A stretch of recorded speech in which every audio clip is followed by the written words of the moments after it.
Hey everyone, last time we were taking a look at the legacy of the Renaissance and the major influence that it's had over the last 1500 years. Today I wanted to take a look at the overview of how the Renaissance came to be and kind of tell you the story of what happened and its major players.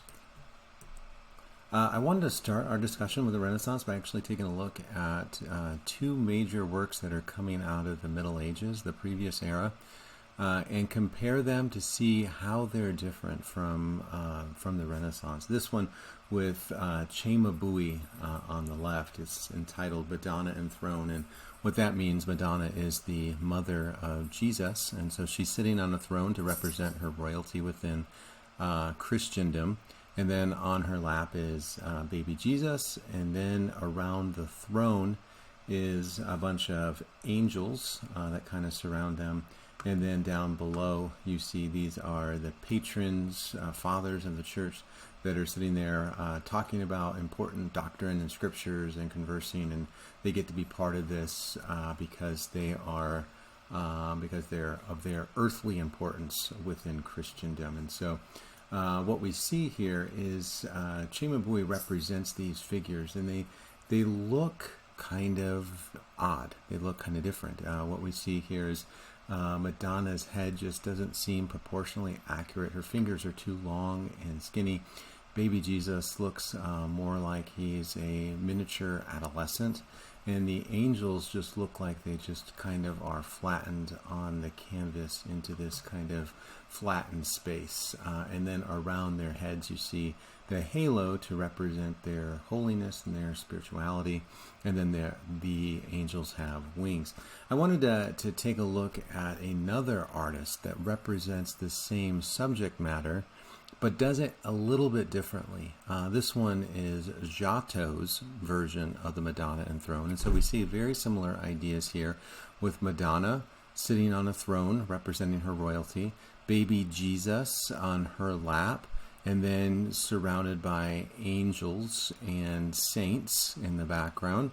And then these two angels that are kneeling with flowers in their hand. And if you take a look at them, there's a lot of similarities between them in terms of what they're representing. The medium is the same. This is tempera. And so the colors look very similar to them, but yet there's a certain level of difference about them as well that I wanted to emphasize. If you take a look at the torso of Madonna Enthroned on the right by Giotto's, right? Her torso seems like it's actually has a physical presence there. And then if you take a look at the knees just below, it seems like they're coming away from her torso and extending towards us, the viewer, away from the picture plane. And then if you take a look at the saints in comparison to Cimabue's, which was just 30 years before, Giotto seems as though they just kind of descend around it to make it look more realistic, where with Cimabue's they look more like they have been flattened by some large industrial roller that you would see working on the highway, just kind of flatten them onto the picture plane. So there's a certain level of flatness about this one. What we see with Giotto is he's much more concerned about representing realism. And this is going to be the standard by which the Renaissance artists, Leonardo, Raphael, Michelangelo, are going to strive to move towards. They're moving away from this medieval kind of aesthetic where the figures look a little bit off. They don't really have the anatomical proportions correct. And they're moving away from that lack of realism towards this idea of realism that we see beginning with Giotto. So Giotto, in a lot of ways, is the father of Renaissance aesthetics. But what we see with Cimabue and the Middle Ages is that it wasn't their focus to represent realism. They were representing spirituality. They're representing heaven. They're representing the divine. And we don't really know what the divine looks like. The scriptures give us very little insights into the actual looks and feel, right, of the divine. We know that it's beyond description, and so that's very difficult for artists who are very visual to be able to represent. And so we know that it kind of looks like here, but it's kind of different. And so what we see with Cimabue is that the idea of the lifelessness, the idea that the anatomical portions are corrected, the idea that it feels like they're kind of floating, that was to create that sense, that illusion of the divine, this kind of movement away from the heavenly or the earthly space into this heavenly space. And so this is the physical separation here of the throne and the figures underneath. These people are part of the physical world, and then above them is this kind of lifeless, airy kind of, divine kind of representation here. But what we see with Giotto is he's moving away from that, suggesting that God made the world, that he patterned it after something, patterned it after where he lives. He made us in his own image. And so we see it's a different take on a similar idea. How do you represent the divine? What does the divine look like? And what we see is two different artists having two different takes on that kind of aesthetic. And what we see is Giotto is going to be a major influence for the Renaissance artists. And so I just wanted to start here to show you kind of the earlier forms of art and how they're dealing with aesthetics, and how we're going to see the Renaissance kind of pick up at the tail end of this kind of discussion with Giotto, and they're going to run with his design. This image just shows you these two images of Giotto on the left and Cimabue's on the right. They are both in the Uffizi Gallery in Florence to demonstrate their massive influence on Renaissance art. Florence, the Uffizi Gallery was once the office building for the Medicis, who we'll take a look at in just a few minutes. And then they later turned it into a museum that has mainly Renaissance artists. And so the first part of the museum that you walk through is the late part of the Middle Ages, and it kind of shows you that transition into the Renaissance.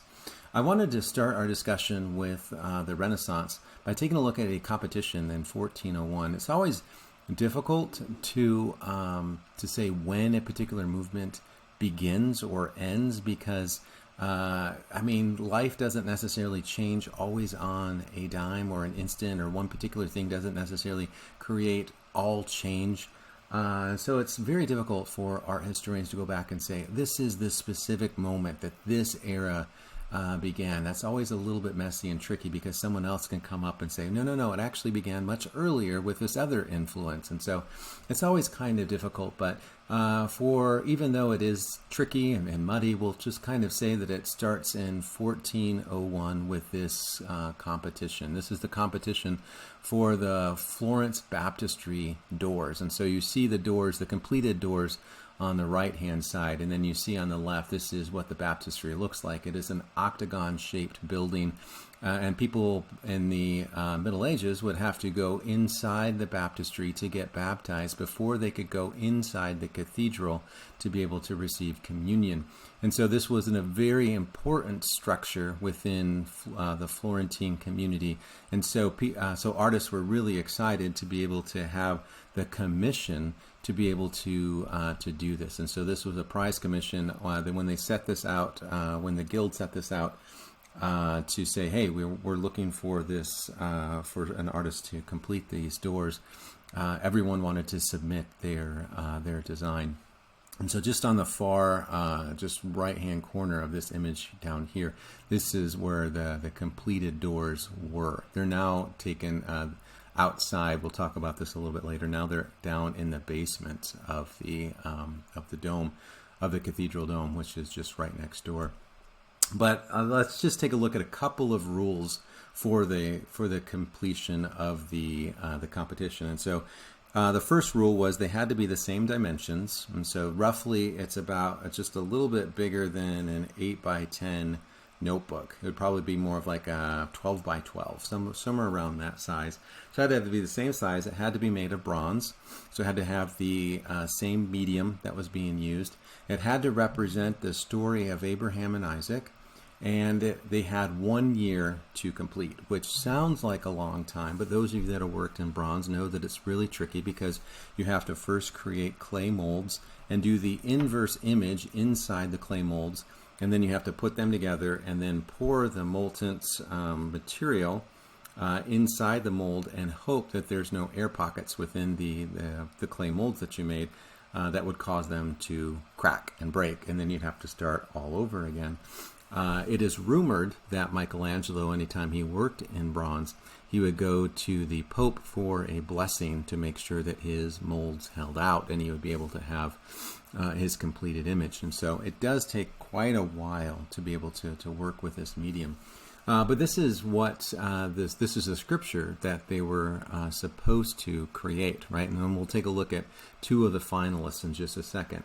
And it came to pass that after these things that God tempted Abraham and said, Take now thy son, thine only son Isaac, whom thou lovest, and offer him there for a burnt offering upon one of the mountains which I will tell thee of.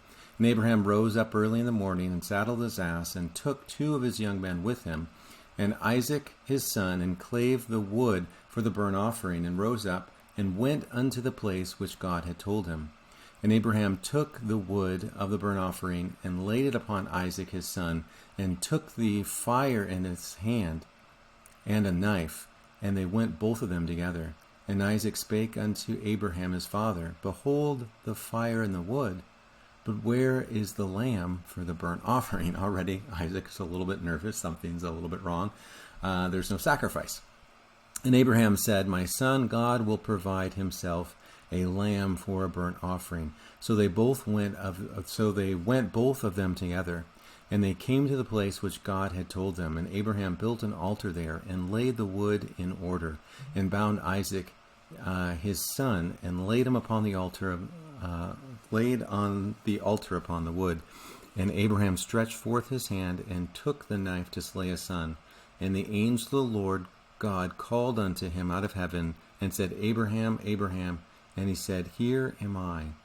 And he said, Lay not thy hand upon the lad, for now I know that thou fearest God, seeing thou hast not withheld thy son, thy only son, from me. And Abraham lifted up his eyes and looked, and behold, behind him a ram caught in a thicket by his horns. And Abraham went and took the ram and offered him up for a burnt offering in the stead of his son. And so this is the account of Abraham going up and potentially being told to sacrifice his son upon an altar, and then God sends an angel to intervene and provides miraculously a ram in the thicket. And so this was a test for Abraham, a test of faith, right? So let's take a look at 2 of the finalists for this particular competition. These are the 2 that stood out. The first one is an artist known as Brunelleschi. Brunelleschi represents, right, so he's taking a look at this. How do I represent this? What's the main kind of focus? And generally, within art criticism, we generally take a look at where our eyes go first, right? That's going to be the central point. That's where the artist wants us to see first. And so that's going to be the focus. Here, he puts Isaac on the altar, and then he puts Abraham just a little bit to the side, and then he balances these 2 with the angel on the left coming down, grabbing the hand and the knife, and then this kind of bush over here off in the cliff. And then you have the ram in the thicket here, who kind of balances Abraham. And then right here you have this kind of line down here where this is kind of separating this sacred space here with this more of the non-sacred space that's known as the profane space, with the donkey and then the 2 attendants, right? And so he puts Isaac at the very center, juxtaposes kind of the virtue of Abraham and his willingness to sacrifice his son with the miraculous ram, right? Both are provided by God, and then the angel with this bush over here, right? But the main focus here is on Abraham as the act of sacrifice and the willingness of Abraham to be able to do this, right? So that's one argument of one of the finalists. The other finalist was Ghiberti. Ghiberti does something quite different, right? Same subject matter, but it's a different emphasis, a different focal point, right?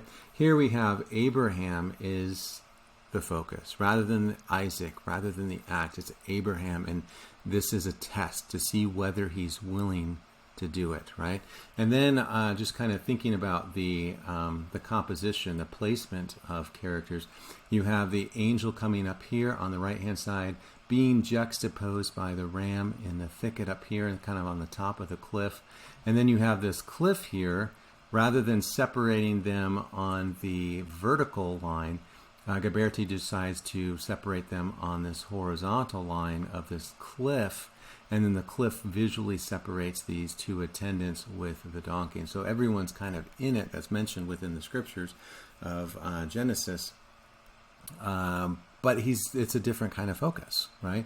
Here it's about Abraham and his willingness to, and he doesn't quite have his knife at the throat of Isaac. Isaac's a little bit older, a little more buff. He's been working out, which shows more of his willingness to be obedient to his father, right? Not necessarily to God, at least at this point, because he doesn't really understand.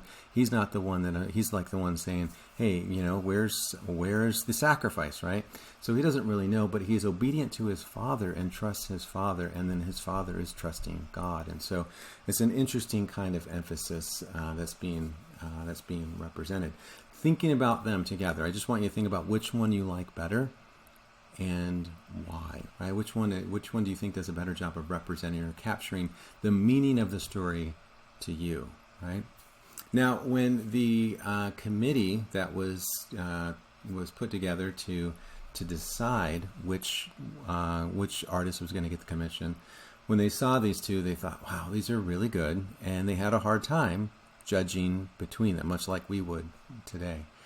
And eventually what they decided to do, they were leaning towards one, but they decided to offer the commission to both of them, right? Which, again, as I said, it's a prize commission, because you're going to be working for 20 years on these big, huge doors for the Florence Baptistry.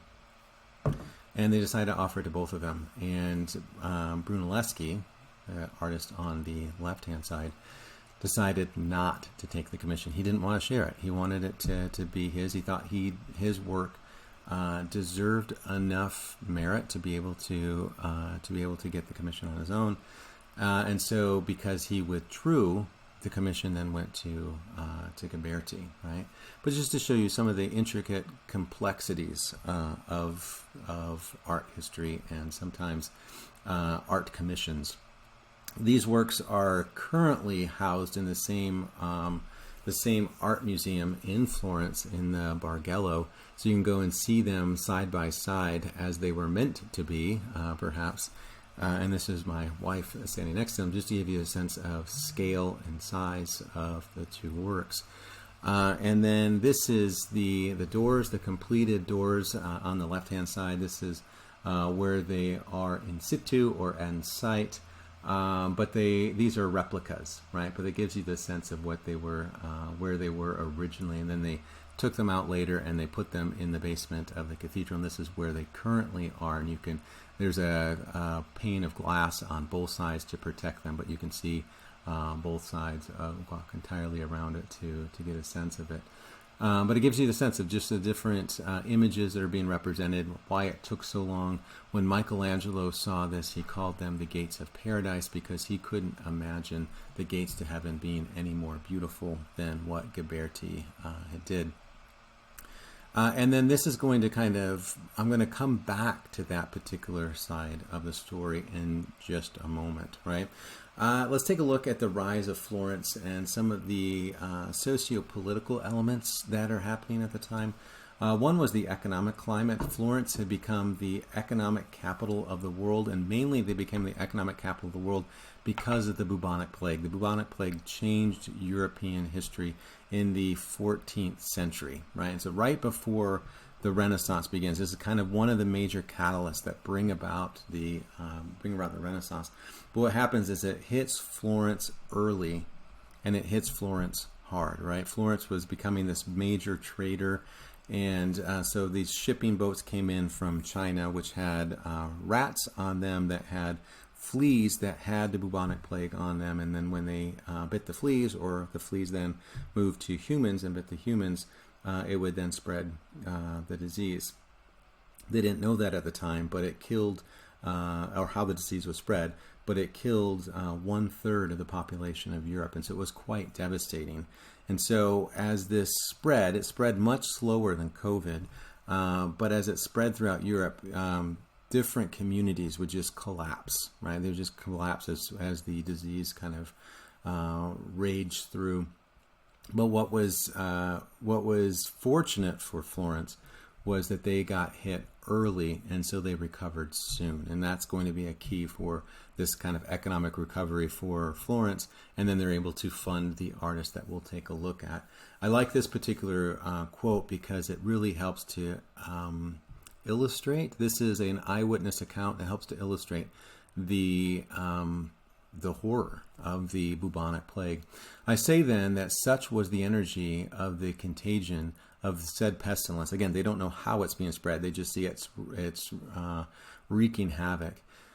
That it was not merely propagated from man to man, but what is much more startling, it was frequently observed that the things which had belonged to one sick or one dead of the disease, if touched by some other living creature, not of the human species, were the occasion not merely of the sickening, but almost instantaneously death, right?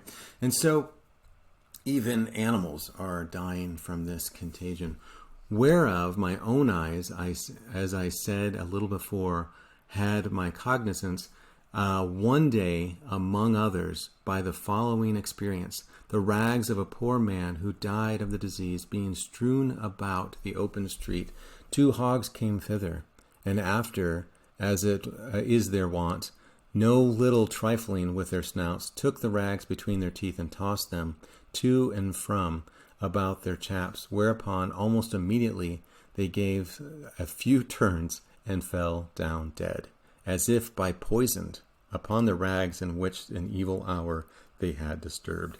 And so it's just this devastating illness that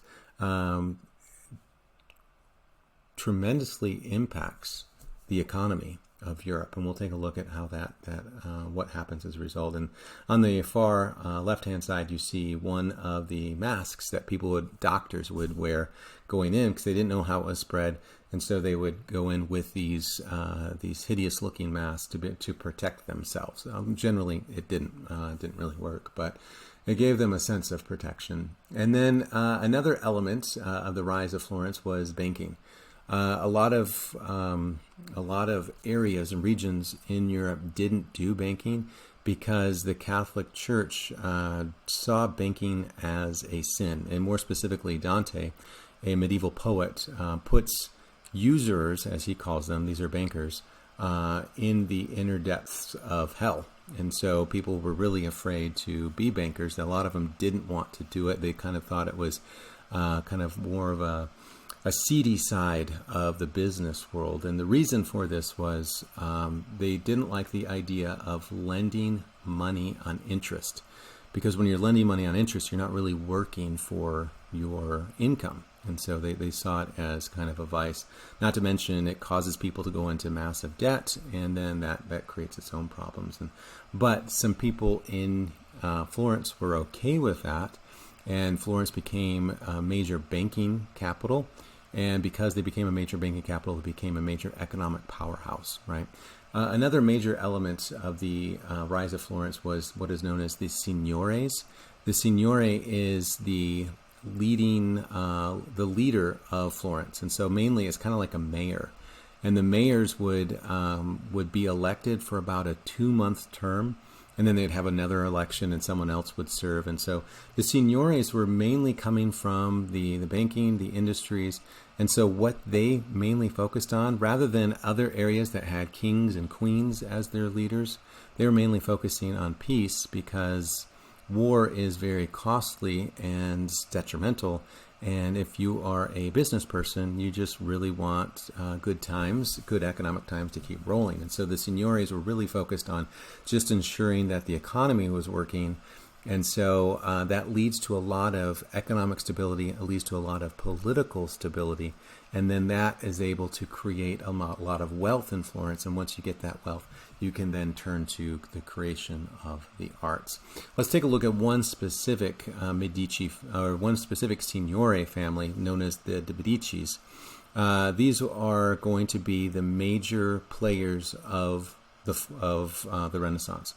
And in fact, I would say if there were no Medicis, there would have been no Renaissance, because all of the major ideas, the art ideas, the educational ideas, the philosophical ideas, they're all coming from the Medicis, right? So they are the ones that are funding it, they're paying for it, and without them, there would have been no growth, there would have been no development. And so Florence would have been stagnant, and then they wouldn't be able to spread their ideas throughout the world. It starts mainly with Giovanni. Giovanni is he becomes the wealthiest man in Europe at the time because of his banking. He kind of is this idea of the rags to riches. He comes from poverty and obscurity, doesn't really know who his father is, so he's kind of this kind of quasi-orphan.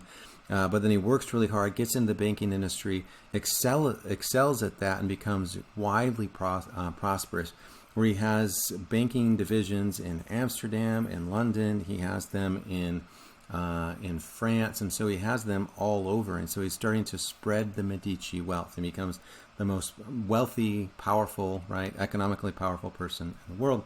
And then what he does is he has a friend who becomes the Pope. He becomes Pope John the 23rd.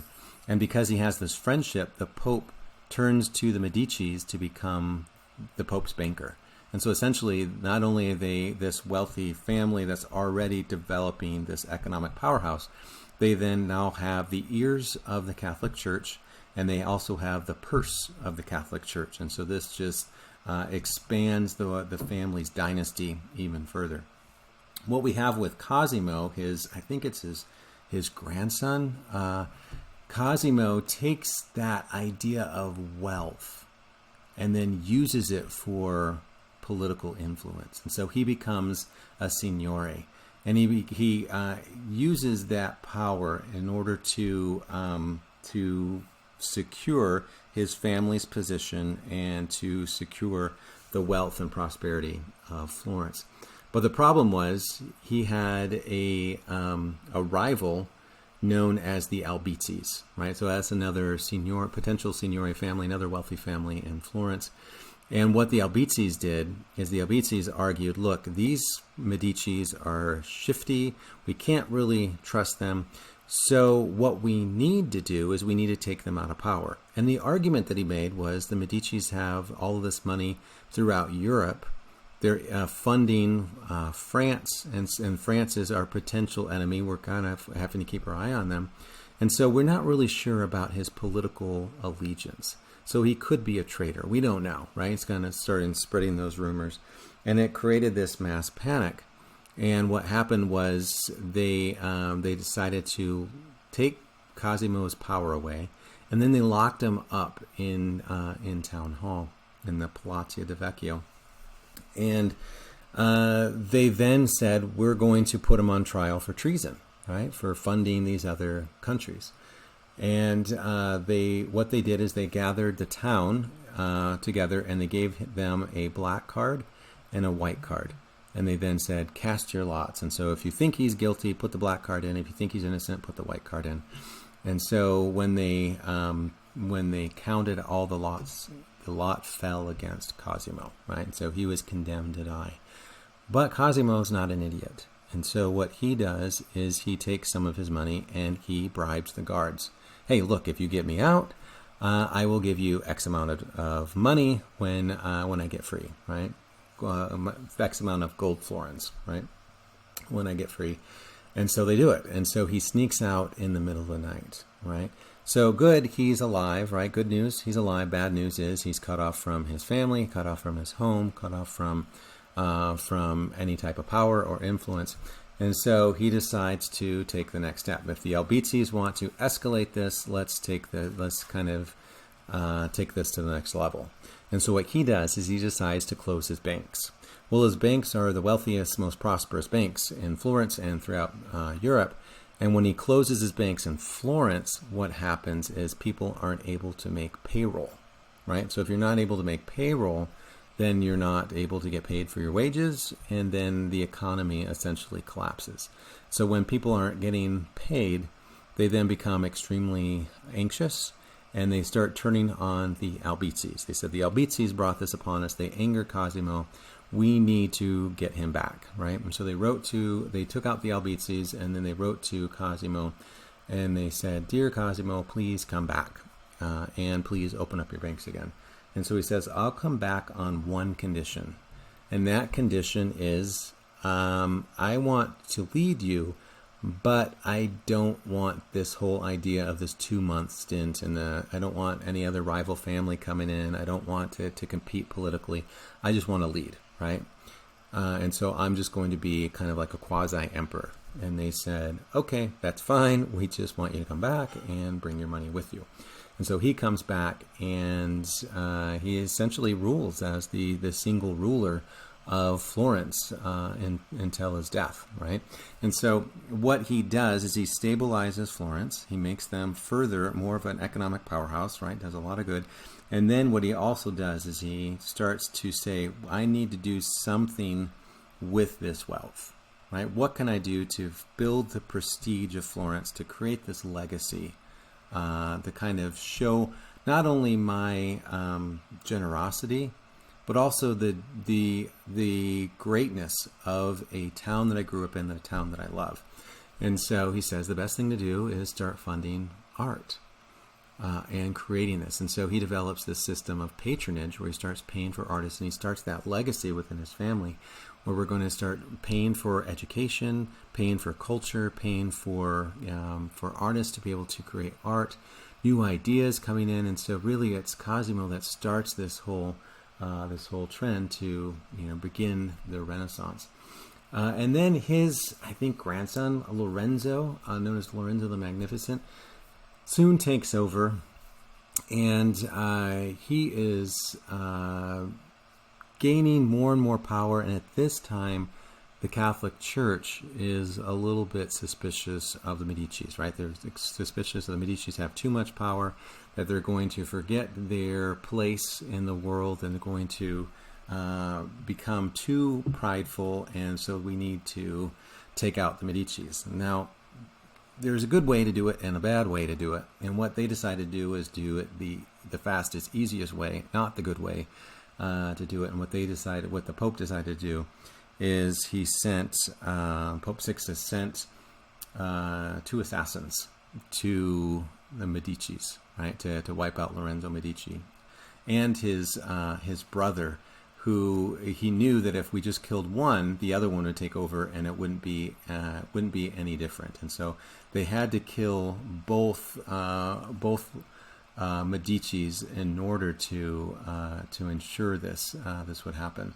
And so what happened was on April 26, 1478, it was Easter Sunday, right? So they knew that they had to take them both out, and they weren't in the same location often, and so they had to find a time where they would be in the same location, and Easter Sunday is a pretty good time to ensure that they're going to be there. 2 assassins come into the cathedral while Lorenzo is taking Mass. He's bent over taking Mass, and 2 assassins come over and stab him in the neck. He kind of falls, and then they turn to his brother Giuliano, and then they stab him 19 times.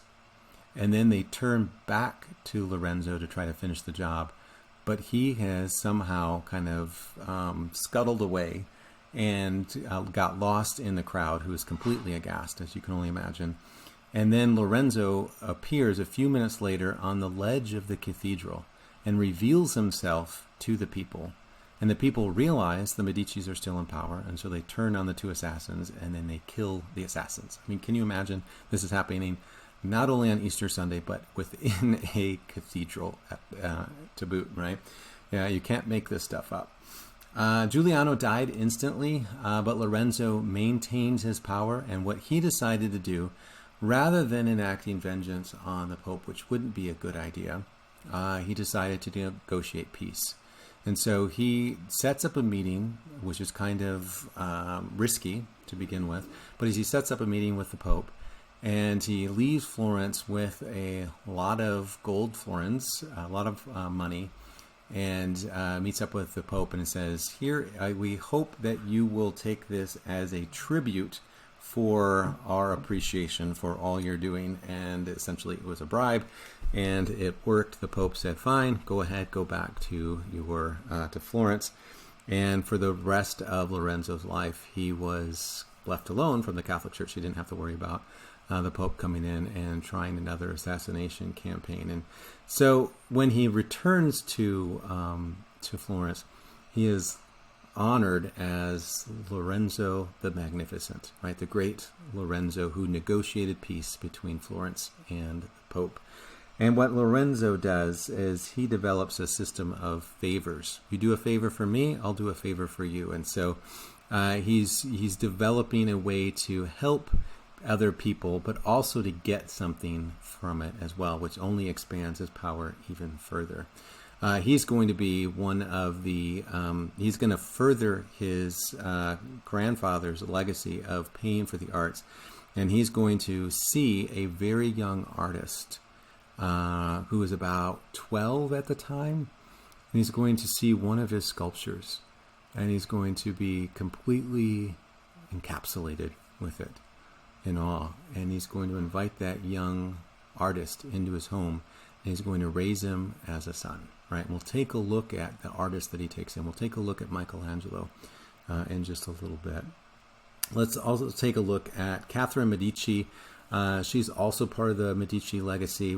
She comes from Italy, but then she marries the King of France, who then dies. And so then she becomes the Queen of France. We'll take a look at her later when we're taking a look at the Baroque era.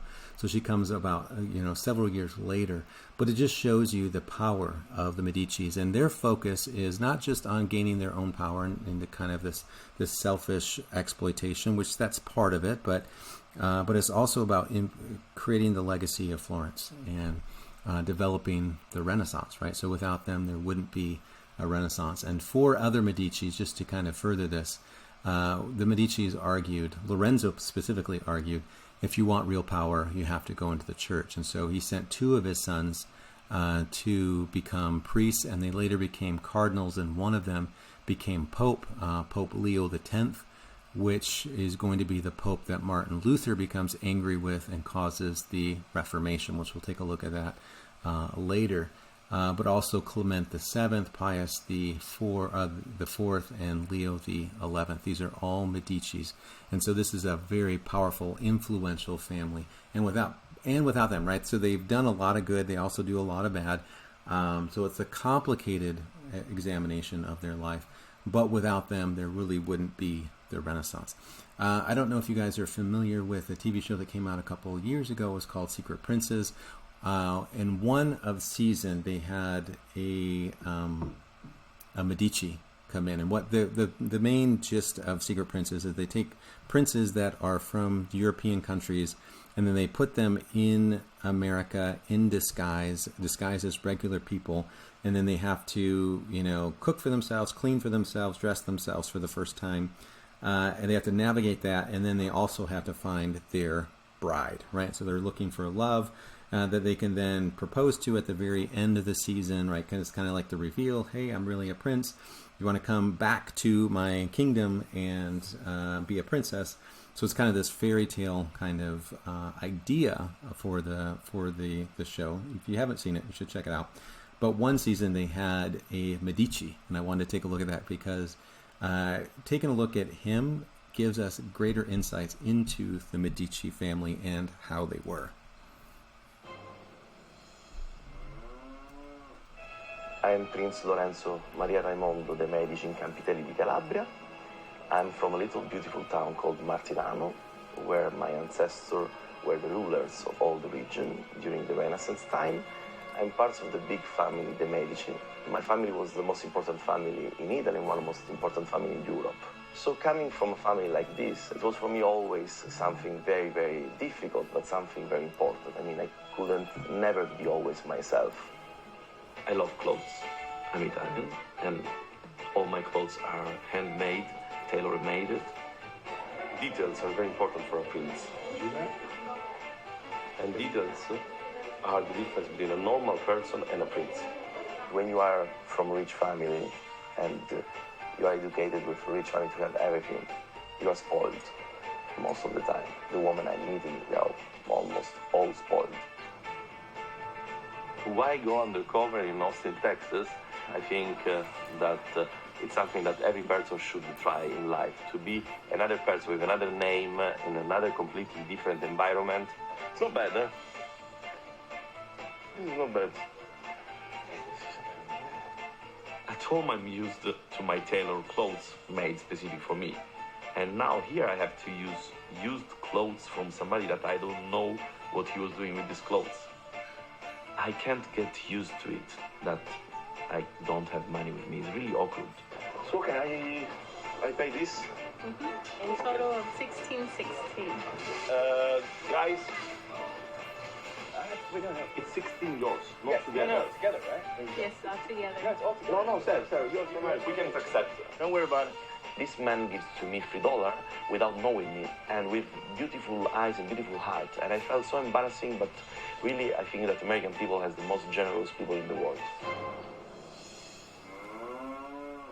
So it just gives you a sense of kind of the personality of the Medicis, kind of a cool family, cool history to learn about. My wife actually ran into him at the airport when we were there a few years ago, and the kind of rest of the story is that he also saw him with his daughter, and so he found someone, got married, brought her back to Italy, and it seems like they're doing well. Let's return to the story I was talking to you about with the cathedral, the competition for the baptistry doors. What happens, kind of the rest of the story with this, is Brunelleschi, in his defeat, or kind of defeat, decides to go to Rome in order to study ancient architecture, ancient ruins.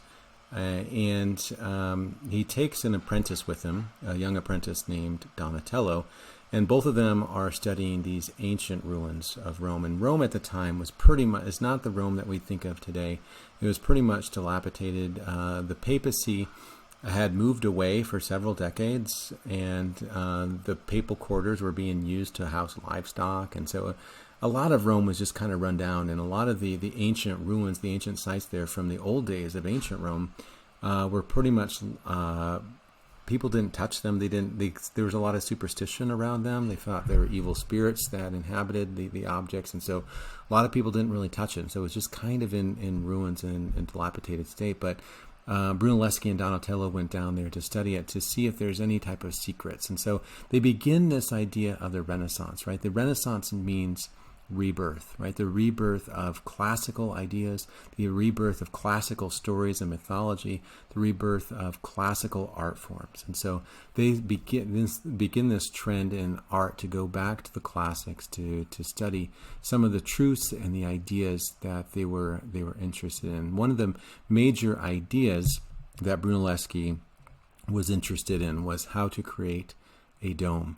Because what we have here is, this is the cathedral in Florence, and they started this in 1296, and now it's, the 1400s, and so it's, about 100 years later, a little over 100 years later, and they've completed everything up to about, this point here.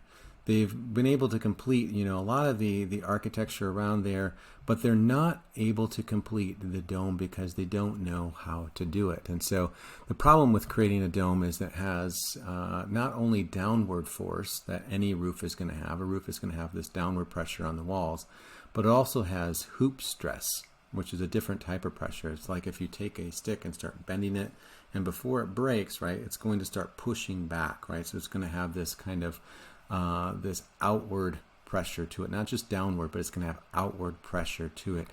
And that's a particular problem, because when, you can figure out how to create this kind of wall to create, to compensate for that downward pressure, but it's harder to to understand how to create to compensate for the outward pressure of the wall. And they didn't know how to do it.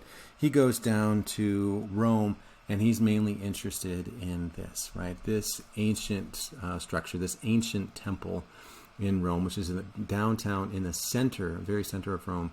He's mainly focusing on this, right? And he's mainly focusing on this idea of the roof. And he wants to uncover how the ancients were able to do this and what technology was lost along the way.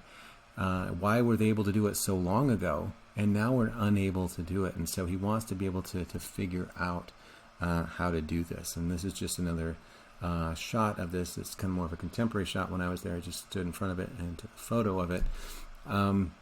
But it gives you a sense that it's like right down in the very center, the heart and soul of Rome. You're just kind of walking through the streets, and all of a sudden, boom, you have this huge ancient temple that you can walk in.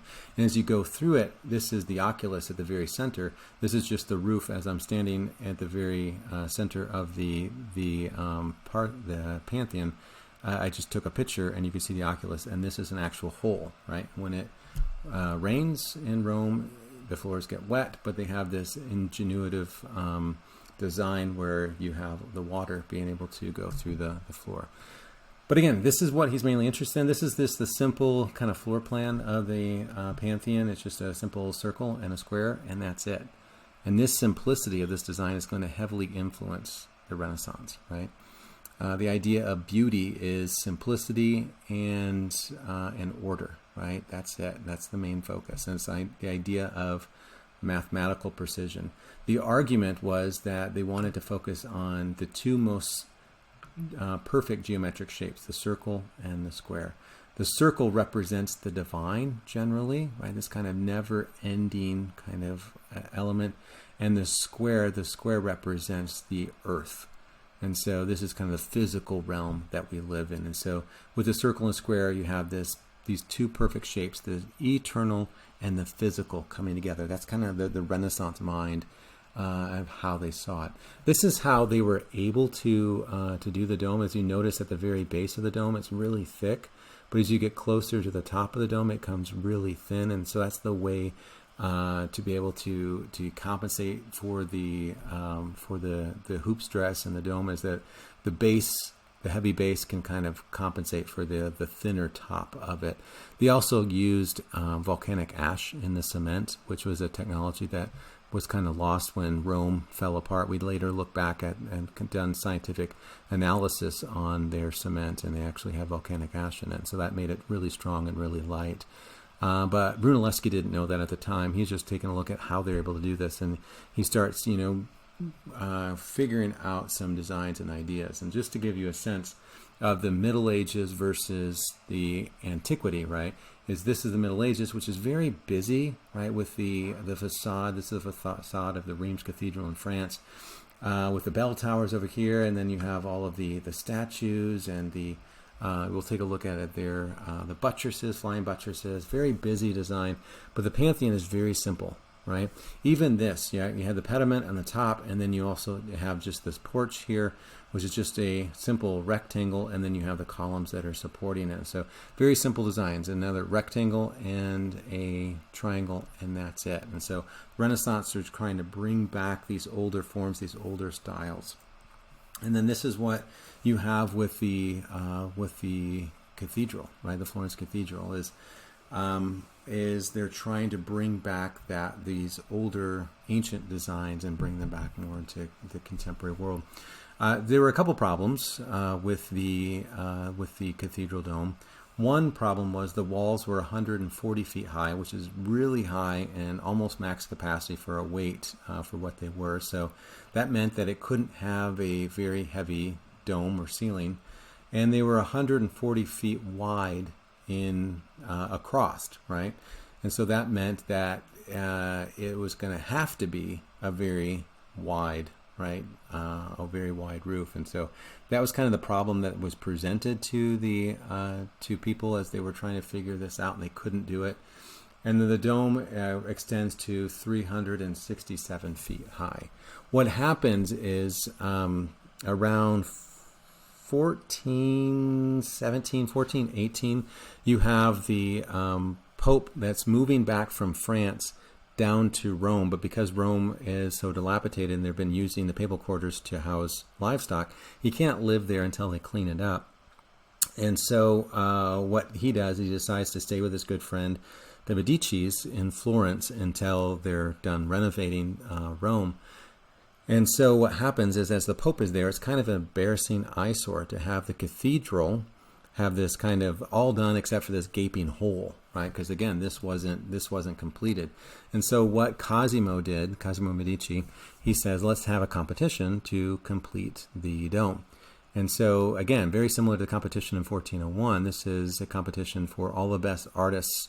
There wasn't really a distinction between artists and architects at the time. So all the great artists would come in with their designs, right? One design was they're going to just fill this whole thing here with dirt. And then they can kind of mound the dome over it. And you wouldn't have to worry about the supporting walls. You wouldn't have to worry about the hoop stress or any of that. It would all be kind of self-supporting, right? So that was one. So they just have to kind of wall this part of the cathedral off. And then this would become all unfunctional, right? Another design was to just fill it with a bunch of scaffolding, right? So just a bunch of wood slats coming through here that would provide a kind of a structure to it. It makes it a little bit more functional, but not much. And then Brunelleschi comes back from Rome with his studies of the Pantheon and says, I have a design, right? And so people remember Brunelleschi as a great artist. They say, great, what's your design? He's like, I'm not going to tell you, right? And they're like, what? Why can't you tell me? And they're like, well, if I tell you, you're going to steal my design. And they're like, yeah, we're going to need more than that. And so he said, I tell you what, why don't you take these eggs? He gave them 3 eggs, right? So these kind of 3 judges gave them 3 eggs. He says, why don't you balance them on the tip, right? So after a few minutes of struggling to try to balance the egg on the one end, they, some of them tried it very gingerly, some of them tried it really fast. They couldn't do it, and they eventually said it's impossible to Brunelleschi. And he walks over there and he smacks the egg on the table, and the egg stands up. And they said, that was too easy. He said, so is my design. If I tell you, someone's going to steal it. And so they said, okay, you can have it. They gave him the commission, and so for the next several years, he's tasked with this kind of animal that he kind of has to complete. Now, what's kind of funny about that is all the designs, all the models that he made in order to kind of see if his design would work, they all failed, right? So they all broke, and so it didn't really work. And so he really wasn't sure whether this was going to work or not. Eventually, it did work, and it consists of 4 million bricks that weigh over 37,000 tons, right? So huge roof. But again, this is the design, right? The idea is to kind of return to classical simplicity, getting away from the gaudiness, the over grandeur of the flying buttresses that just make it really kind of busy and kind of anxious. They want that idea of simplicity, right? But this is the design, right? What he decides to do is he decides to just make an inner shell and an outer shell, right? As we see here, right? Just gives you another view of the cathedral dome, and then this one shows you his design. And the inner shell is going to consist of mainly 8 Gothic arches, right? So that you see the kind of the ribbed arches here, which they knew how to do. This was a medieval technology of nothing new. He just makes these 8 arches and makes it more of an octagon rather than an actual dome. And then he's going to conceal that with interlacing bricks that are the way that he patterns the bricks, make it self-supportive. And so they actually become self-supportive the way that they interlock together. It was really difficult. It took about, I think, 20 years to complete. And they had to have this huge scaffolding system on the outside in order to bring the bricks all the way up, the huge, 170 feet to the top. And then he would also, in addition to having to invent that, he would also make sure that all of the workers that were up there, they wouldn't come down to lunch because they would be just too exhausted climbing the stairs. And so he would just every day he would find a way to bring the lunch up to them to make sure that they're continuing working on this project and getting this project completed. This is me at the cathedral inside. This is at the very base of it where he began the cathedral. And then this is just me kind of videoing that, right? And this is the interior of the dome. You can see the oculus. This is not a hole like in Pantheon. They actually put a kind of a bell tower on top of it, or a little, I guess it's more of a lantern on the top of it. And then this is me walking up the stairs, the 463 steps to the top. Takes a lot. And it just kind of wraps around the entire cathedral. There's only one way up and only one way down. It's very narrow, as you can see. And so while you are going up, other people are coming down, and so you kind of have to work it out. But this is the in-between, the inner shell and the outer shell is where he puts the stairs.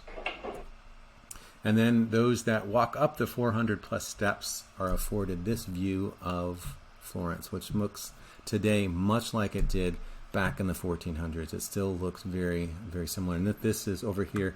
This is Giotto, who we've taken a look at with his Madonna enthroned.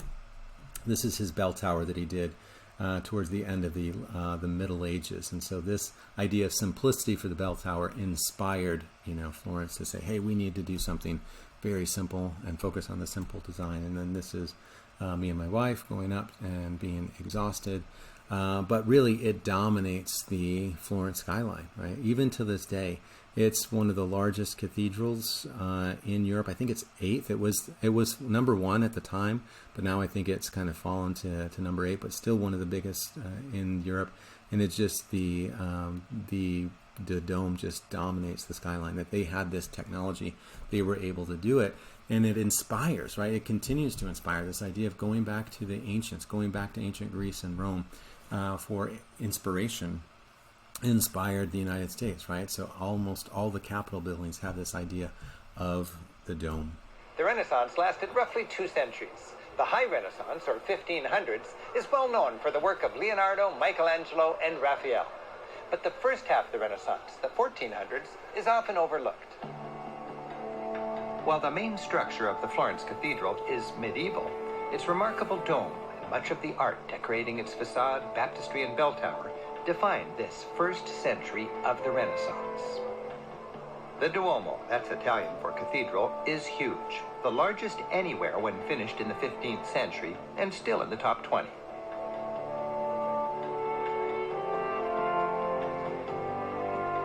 The church's claim to fame is its dome, the first of the Renaissance, and the first great dome built in Europe in over 1,000 years. The church was built in Gothic times, but rather than being capped by another spire, it was left with a gaping hole, waiting for technology to catch up with the city's vision. In 1420, Filippo Brunelleschi won the job and built the dome that kicked off the architectural Renaissance. Brunelleschi's dome, which inspired those that followed from the Vatican to the U.S. Capitol, showed how art and science could be combined to make beauty. And today, it rewards those who climb to the top with a grand Florence view.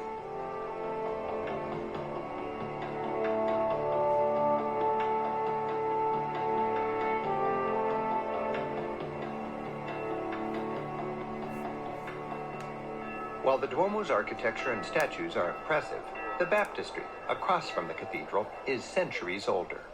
I just wanted to show you the connection between the baptistry and the Duomo there. I would just kind of leave off with that. But it gives you the sense of the kind of the impressive nature of what he was able to accomplish, and this idea of using math, using science and technology to be able to do something new that's never been done. That's also part of the legacy of the Renaissance. Just take a look at a couple more architectural designs from Brunelleschi. This one is the Hospital of the Innocents. The innocents are the people that are being abandoned by their families, generally being born out of wedlock, and then they're going to be dropped off to this church building, nunnery, this hospital, for them to be able to be raised. In fact, there was a little kind of wheel that you can put your baby in a basket, and then you can turn the wheel, and then the people on the inside would then take the baby. And so that way there is this kind of idea of discretion along with it. And so they commissioned him to build this hospital, but focusing on simplicity and mathematical principles, right? So you can see here the half circle, and then the square of the columns, right? So the columns is the same height as they are the width apart, and so it gives you the sense that he's really focusing on trying to recreate those mathematical design. And then I just want to show you this one quick. This one is just the Church of San Lorenzo. This was a building consecrated in 398 AD, and it was said to be one of the oldest in Florence, but Brunelleschi remodeled the interior. That was funded by Giovanni Medici, and the idea is to renovate this to make it look kind of like a pagan temple, right? So the idea is to come in here and recreate these designs, and not that they're trying to recreate pagan ideas, but the idea is that there's something of value of the ancient world, and we can use those ideas, we can use their designs to then influence and inspire us, and we can merge those two cultures together, and it's not necessarily a bad thing. And this is the Church of San Lorenzo. This was just one of the sacristies that they would that the Medicis would fund, and then people could come in and the priest could prepare for the sacrament. And this just shows you that this kind of looks like a an ancient temple, right? The idea of the simplicity of the design, making it look, you can see the pediment, you can see the columns, making it look very ancient in its design. And you can see kind of the dome up above, right? Which is this one over here. This one's the Notre Dame sacristy, which is very busy in its design, right? All right, we'll leave off here, and we'll take a look next time. We'll take a look at early Renaissance sculpture.